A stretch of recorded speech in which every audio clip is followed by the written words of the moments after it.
welcome to today's episode of The Daily Blend. I'm your host, AC, and we are joined in studio today by Lorraine Gustavis, who is the Give 5 coordinator at the Heart of Missouri United Way, and by David Christian, who is a Give 5 graduate and a Heart of Missouri United Way board member. Welcome. Thank you. Thank you. I'm going to start by saying that you're my mother. So let's get that out of the way. Let's get that out of the way. Let's get that out of the way. You are. And so if I accidentally say mom, because at our house, we don't call our mothers by our first name. That's right. So, I don't want to get in trouble. No, we don't want me to get in trouble. No. Okay. So, Lorraine. Yes. Tell us a little bit about the Give 5 program at United Way. All right. The Give 5 program is it's an amazing program, first of all, but it is a 3-day innovative free program that helps us to get retirees, people that are about to retire, people that are over 55 that want to volunteer, and we try to match them with the local nonprofit volunteer opportunities. So it's a great program. It's a great program. And this is how long has the program been going on? Oh gosh, I think we have done it here in Columbia for the last over 4 years. Yes, and you were in the very first Give 5 cohort. I was in the first Give 5 cohort shortly after we moved to Columbia. Yes, and so you loved it so much that you went to work there. I did. I went through the program and later on found out that there was an opening for that position, and so interviewed, and here I am. So we're on cohort number 11 now. So we've had a number of classes and a number of participants go through. That is wonderful. And so, David, which cohort were you in? I was cohort number 6. Number 6. About halfway through. Okay, number 6. And so tell me what drew you to this program. Well, I was a transplant, had recently retired in Bloomington, Illinois, came to Columbia and wanted to volunteer, wanted to find out. And it was a daunting task to call 12 to 18 different places to find out.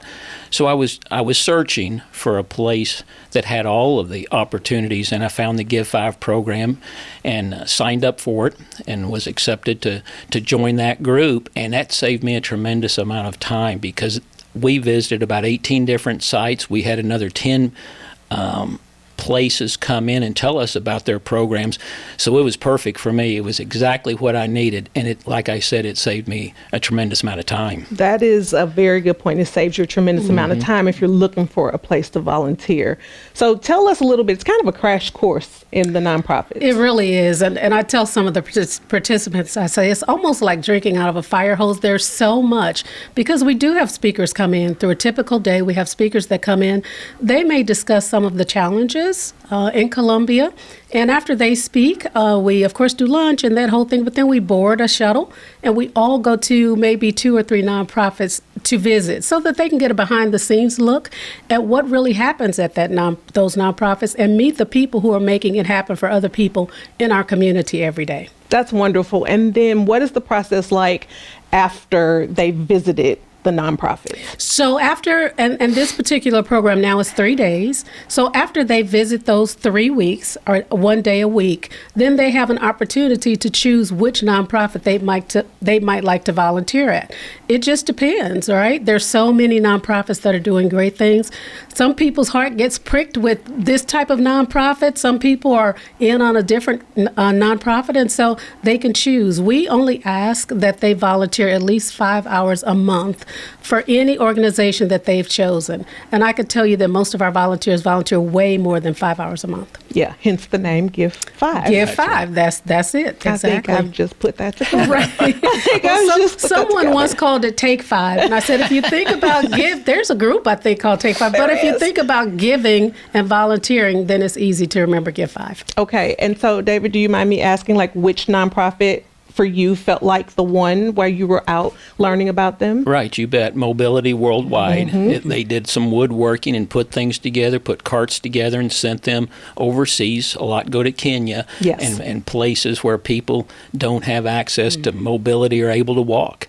So I saw that when we were there. And we looked at some others, or I looked at some others. That was about midway through the course, but that's the one that I was drawn to immediately. Now, my wife actually went through the program, cohort number 10. I talked so much about it that she wanted to join and look at and I think we're going to together going to look at Meals on Wheels Okay. and the agricultural farm doing some work. So we want to do something together. So we're moving on to another. And that's the part about Give 5. You don't have to stay with that organization forever. Do it for a year or two. And if you want to do something else or move on to something else, you obviously can. Yeah, that's Yeah. wonderful. And so the thing I have always loved about the program is, when you think about people who are retired or, or have, left the workforce, they have all these skill sets and they have all this wisdom and knowledge to give, and nonprofits need that. That's right. They absolutely need that. We have certainly discovered that it helps to build capacity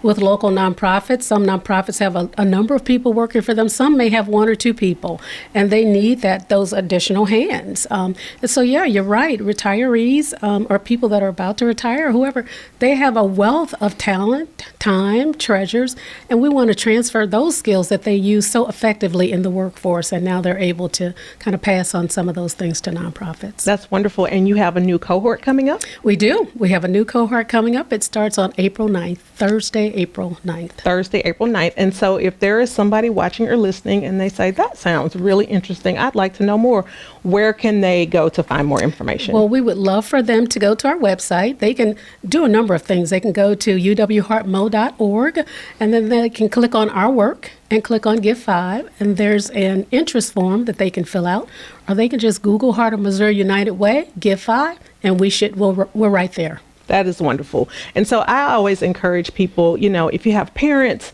that you're thinking about, and it also helps prevent loneliness sometimes for people who are maybe sitting home and they still have something to give. It's a great way for people to get out, meet people in the class, because you meet people in your cohort. Yep, you bet. And then meet people at nonprofits, find something that feels good to you, that feels like a good fit for you. I love the whole program, which is why I told you about it and you started. And now look, I know. cohort, who knew? It's cohort amazing. 11 or 12. Cohort 11. Cohort 11. From 1 to 11. From 1 to 11. Amazing. That is wonderful. Well, Lorraine and David, thank you so much for being here. This is wonderful information, and I do encourage anybody who's listening who's interested to go out to the United Way Heart of Missouri website. Thank you so much. Thank you for having us. Thank you.